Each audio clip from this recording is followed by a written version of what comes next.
My name is Sharon Mathala. I am a 26-year-old girl.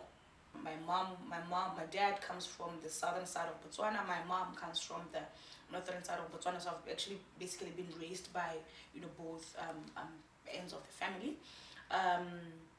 I work for a newspaper called The Voice newspaper. It's the biggest in the country.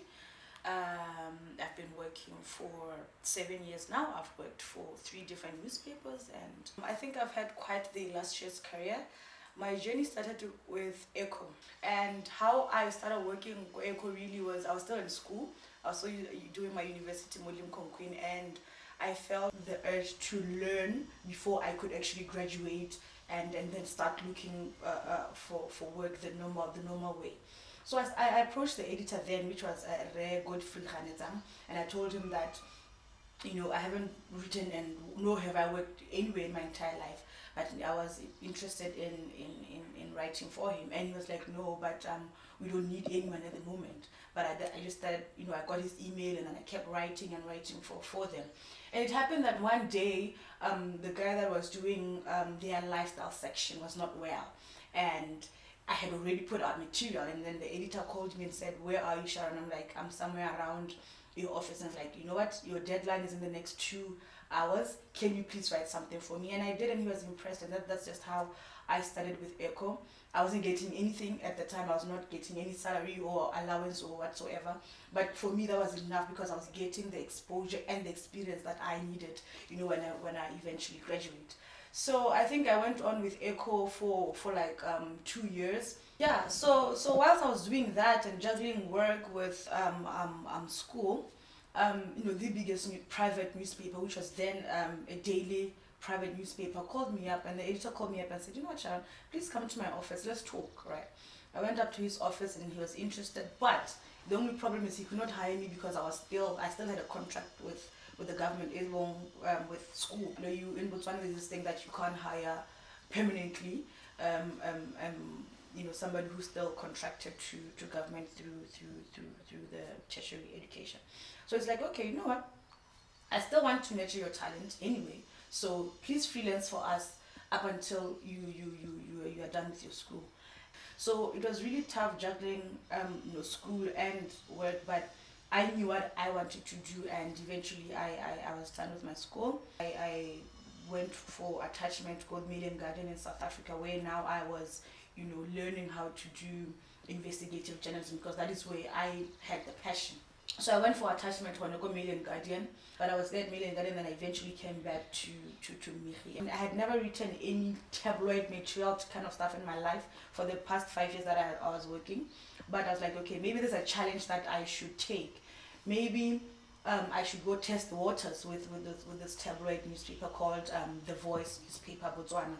And that's where I've been for the past 2 years now. When I got into the industry, there were no women. There were few, if not 0 women who were doing investigations. It was only men. And at the time, on media landscape, people took you seriously only if you did your so-called investigations, And lucky for me, at the time, I had a very good support system in terms of the men that I found who were in that beat. I was always on their back. I was always calling them to find out, okay, I'm going to do this, what should I do, and stuff like that. So I think that, coupled with my drive, helped me to help get me where I am now. Women should not be afraid. When you get into the newsroom, don't say, "I'm a woman, I'm entitled to this, that." No, I believe that a woman can do what a man can do, really. It's just about how you apply yourself to whatever situation it is. Women in Botswana, we have, the opportunity to do better only if we put, effort and drive in whatever it is that we do. Lessons that I've learned, I think, don't doubt yourself, believe in yourself. Start early. The beautiful thing about print journalism or even radio broadcasting is you can do it whilst you're still at school. I don't understand why somebody should go for a whole 5 years, go school long, and then later on start saying, "No, can I please?" You can still do it. To you upcoming journalists, female journalists, you do not necessarily have to be employed to be a journalist. You can start a blog. even when you're at school. You can start a blog, with the right following. Eventually, the newspapers will approach you to say, we want to bring that traffic that you have from your blog, to our newspaper, because that's where the print journalism is going anyway. We are going into an era of paid content, where people want to associate themselves because of the traffic that you can bring to that particular brand. I would say to them as well that you'll take care of your social media, what you post on social media, because the employers follow you on social media.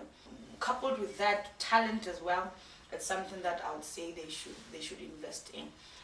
The lessons that I've learned really is that, obviously because you're a woman, people expect less of you. So surprise them, know your story, and trust me, all the doors will be open for you. Yeah.